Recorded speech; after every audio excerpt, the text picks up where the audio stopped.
নমস্কার বন্ধুরা, সবাই কেমন আছেন? আশা করি খুব ভালো আছেন। আপনাদের আশীর্বাদে আমিও খুব ভালো আছি। কাকুলি ব্লকে আপনাদের স্বাগত জানাই। আজকে একাদশী, তো একাদশী সকালবেলা একাদশীর জন্য ঠাকুর ঘরে চলে এসেছি, সব কাজ সেরে। চলুন এখন তুলসী গাছে জল দিয়ে বিন্দাজিকে ভালো করে সুন্দর করে নতুন বস্ত্র পরিধান করাই। বন্ধুরা, আপনারা সবাই বিন্দাজিকে জল দান করবেন, তাতে অনেক কিছু শান্তি পাবেন, ঘরে সুখ শান্তি সমৃদ্ধি ফিরে পাবেন বিন্দাজিকে জল দিলে। আর গাছ হিসাবেও যদি দেন তাতেও কিন্তু ভালো। একটা গাছকে জল দিলে তার জীবন রক্ষা করেন, তাই না বন্ধুরা? বলুন, যে যতটা কর্ম করবে সে ততটা কিন্তু ফল ভোগ করবে। চলুন আমার গোবিন্দকে এবার সুন্দর করে অঙ্গরাজ করে নেই। গোবিন্দকে অনেক দিন পর অঙ্গরাজ করলাম। আগের একাদশীতে গোবিন্দকে অঙ্গরাজ করতে পারিনি, সময়ের অভাবে বেরোতে হয়েছিল। তো আজকে সারা দিনটা আমার গোবিন্দর জন্য। তো আজকে আমি কোনোভাবেই সেই দিনটাকে মিস করতে চাই না। তো গোবিন্দকে সুন্দর করে অঙ্গরাজ করিয়ে, গোবিন্দকে ভালো করে ঘি মধু গঙ্গার জল দিয়ে চান করিয়ে, গোবিন্দকে শুদ্ধ বস্ত্র পরিধান করিয়ে গোবিন্দকে এখন আমি নিজে হাতে অঙ্গরাজ করব। বন্ধুরা, আপনাদের গোবিন্দও যদি এরকম থাকে আপনারাও দেখবেন সুন্দরভাবে এরকমভাবে অঙ্গরাজ করবেন। আমি গোবিন্দকে বলি, কিন্তু আমি একদম আমার সন্তান রূপে তাকে আমি দেখি।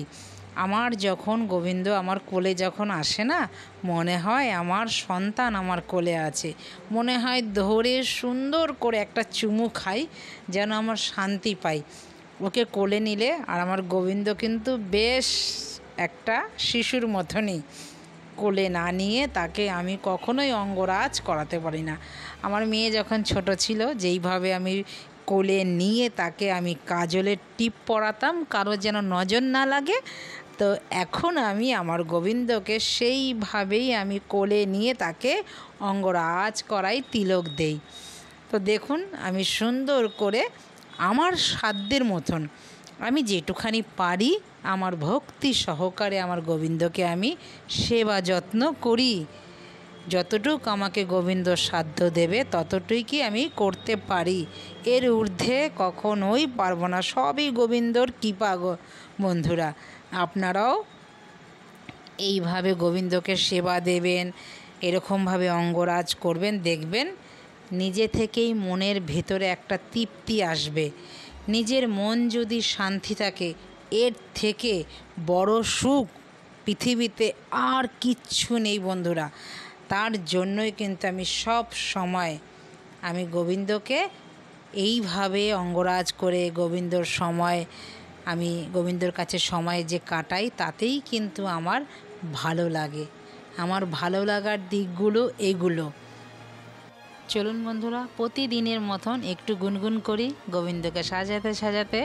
কাইন্দো না গোরাই, কাইন্দো না গোরাই, ধৈর্য ধরো অন্তরায়, তুমি ধৈর্য ধরো অন্তরায়, শ্যামানিতে যাব মথুরায়, আমি শ্যামানিতে যাব মথুরায়। কাইন্দো না গোরাই, তুমি ধৈর্য ধরো অন্তরায়, শ্যামানিতে যাব মথুরায়। ধৈর্য ধরো রায় কিশোরী, ছেড়ে গেছে বংশীধারী, কার কুঞ্জেতে সুখে দিন কাটায়। ধৈর্য ধরো রায় কিশোরী, ছেড়ে গেছে বংশীধারী, কার কুঞ্জেতে সুখে দিন কাটায়। কাইন্দো না গোরাই, কাইন্দো না রায়, ধৈর্য ধরো অন্তরায়, শ্যামানিতে যাব মথুরায়। আমরা যাব শ্যামানিতে যাব মথুরায়। আমি পাইলে শ্যামকে জিজ্ঞাসিব, আমি পাইলে শ্যামকে জিজ্ঞাসিব, ভুলে রইলা কার কথায়, তুমি ভুলে রইলা কার কথায়, শ্যামা নিতে যাব মথুরায়, আমরা শ্যামা নিতে যাব মথুরায়। মদন মোহন বংশী বদন অন্তর করিল হরণ, কেন তারে এই লীলার বিদায়। মদন মোহন বংশী বদন অন্তর করিল হরণ, কেন তারে এই লীলার বিদায়। ওরে কুবজা রানী শ্যামকে কে পাইয়া গো, ওহে কুবজা রানী শ্যামকে পাইয়া গো, ভুলাই রইলা কোন ছলনায়, ভুলাইয়া কোন ছলনায়, শ্যামা নিতে যাব মথুরায়।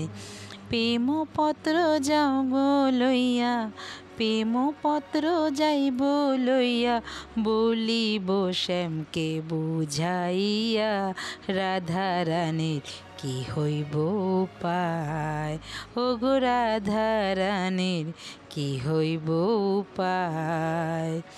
কাইন্দো না রাই, কাইন্দো না গোরাই, ধৈর্য ধরো অন্তরায়, ধৈর্য ধরো অন্তরায়, শ্যামা নিতে যাব মথুরায়, আমরা শ্যামা নিতে যাব মথুরায়, আমরা শ্যামা নিতে যাব মথুরায়।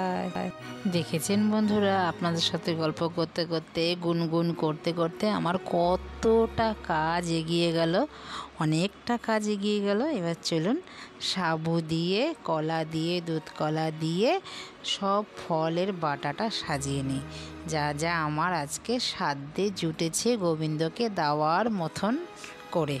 যেমন শশাটাও বানিয়ে নিই, সাবু নারকোলটাও আজকে খুব ভালো এনেছে, এত পুর নারকোলটাও আমি ভালো করে কুড়িয়ে নিয়েছি দেখলেন। এবার আমও আমি বানিয়ে নিই, চলুন সব দিয়ে গোবিন্দর যে আসবে আহ্বান করব গোবিন্দকে, সেই গোবিন্দকে বসার জন্য আসন পাতবো। ফলের তো নিচে দিতে নেই, ফলের নিচে তার আসন পাতবো, দিয়ে এবার দেব ভক্তি সহকারে পুজো করবে। এবার চলুন, আমার সব গোছানো হয়ে গেছে, আরতির থালাটাও কিন্তু গুছিয়ে নিয়েছি। এইবার আমার গোবিন্দকে কেমন লাগছে বন্ধুরা কমেন্টে জানাবেন না, আমার গোবিন্দকে কেমন লাগছে, কেমন আমি আজকে সাজিয়েছি। আমার কাছে তো খুব ভালো লাগছে, আজকে সুন্দর করে বেল ফুল দিয়ে সাজিয়েছি, আর গন্ধে মম করছে আমার ঠাকুর ঘরটা, আর যেতে ইচ্ছাই করছে না কোথায়, মনে হচ্ছে এখানেই বসে থাকি। চলুন বন্ধুরা, সব সাজানো হয়ে গেছে, এবার ভক্তি সহকারে আরতি করি গোবিন্দকে।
আমার আরতি সম্পূর্ণ হলো, পুজো সম্পূর্ণ হলো। বন্ধুরা, আপনাদের কেমন লাগলো? যদি কোথাও ভালো লেগে থাকে লাইক কমেন্ট শেয়ার করে আমার পাশে থাকবেন। এখন গোবিন্দ একটু বিশ্রাম থাকুক, তারপরে আমি আবার প্রসাদ নামিয়ে আমি নিজে প্রসাদ গ্রহণ করব। তো দেখা হচ্ছে পরবর্তী ব্লকে। সবাই ভালো থাকবেন, সুস্থ থাকবেন। আমার গোবিন্দ সবাইকে যেন ভালো রাখে, এই গোবিন্দর কাছে চেয়ে নিলাম। তো দেখা হচ্ছে নতুন একটি ব্লকে। ব্লগটা যদি ভালো লেগে থাকে লাইক কমেন্ট শেয়ার করে আমার পাশে থাকবেন। তো নমস্কার, টাটা।